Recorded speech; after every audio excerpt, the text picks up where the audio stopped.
And now the time has come for our weekly political discussion with Catholic Vote political director Josh Mercer, who has some hot, steamy news for us and some rumors. How are you, Josh? Hey, I'm doing great, Stephen. Well, I'm pretty excited because I hear a couple of rumors going on. First of all, Cecile Richards, as we know, has announced that she's going to be retiring. It's now official. She's released a book. And is she spilling interesting beans in this book? Yeah, actually, it's very funny. She sat down with an interview with Gail Collins, who's a columnist for the New York Times, very liberal, very friendly interview. And they talked about what actually made quite a bit of news right after the election. Jared and Ivanka Trump went to Cecile Richards with this deal, right? The Trumps are deal makers. They said, we will let you keep all of your government funding for Planned Parenthood if you just do one thing, just get rid of abortion. If you stop abortion, we will not only keep your funding, Jared will lobby Congress to get you more funding for family planning. Now, I'm not particularly a fan of family planning, I understand, but that sounds like a sweet offer if you're Planned Parenthood, because the claim that Planned Parenthood makes is that abortion is such a small part of what they do. Well, Gail Collins was writing this up in the New York Times, and she just mocking this offer, like how ridiculous it was to offer this.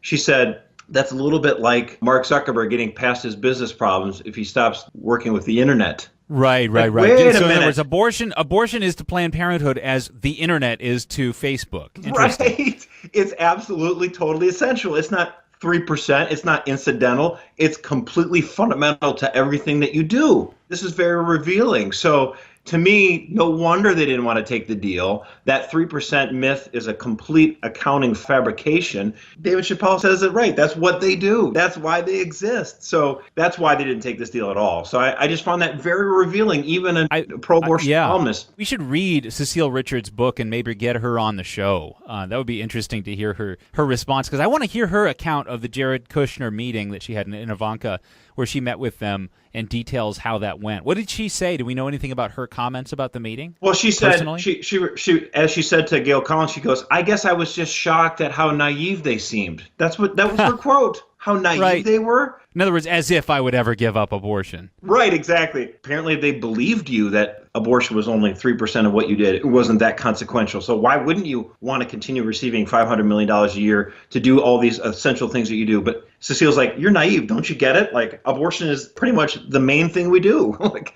that's why we're here. Wow. Right. Well, I mean, it is good to see, though, this sort of trajectory of Cecile Richards going out of the picture. And hopefully her moving away from public life will be paralleled by a downfall of Planned Parenthood. Are there any hopes? There's some rumors of that as well. I wish that she would be shamed out of public society because of her role of abortion, but unfortunately, so many millions of Americans continue to think abortion is a good thing or an important thing, sadly. She's even hinted that she might run for elective office. Her mom was Ann Richards, the governor of Texas. So, she has that in her blood. She took time out from Planned Parenthood for a few months and campaigned for Barack Obama in 2012. So she's got it in her blood. She loves politics. She would be absolutely disastrous, of course, but I think she's got a lot of money. She's got a lot of cunning. I don't think the people of Texas would elect her to any statewide office, but she might run for Congress. Who knows? She'd get the Wendy Davis treatment, I think. What about rumors I'm hearing of finally, please God, defunding Planned Parenthood? We have the Mexico City policy, which Donald Trump reinstated, which prevents foreign aid. It prevents it from going to any organizations that refer or commit abortions. That's a great policy. And in fact, he expanded on it. He made it even stronger and better. The question then is, what about domestic money? That's really, we care about that obviously very much too. Yeah. What the hope is right now, the administration is considering a proposal that would cut off major funding because of the way the law is. You wouldn't be able to cut off 100% through executive order. You really do need Congress to do it completely.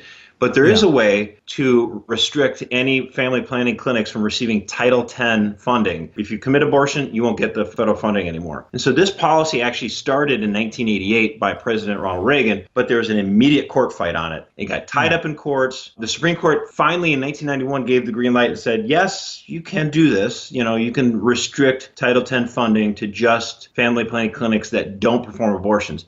That's fine. And just as they're starting to ramp this up and implement it, Bill Clinton's elected president. He gets in there and cuts it right out. So it was sort of cut off right at its wings. Executive order does have the force of law, and it's limited in its scope. Right. In other words, the next president can get rid of it. Absolutely. You're only going to be able to do a portion of the funding, not all of it. I mean, we are talking about millions of dollars, so it would be a great action if he did it. But just so we understand, a legislative solution is going to be a lot better anyway, or an appropriation solution. But this way, at least, we came one vote short in the Senate on defunding Planned Parenthood.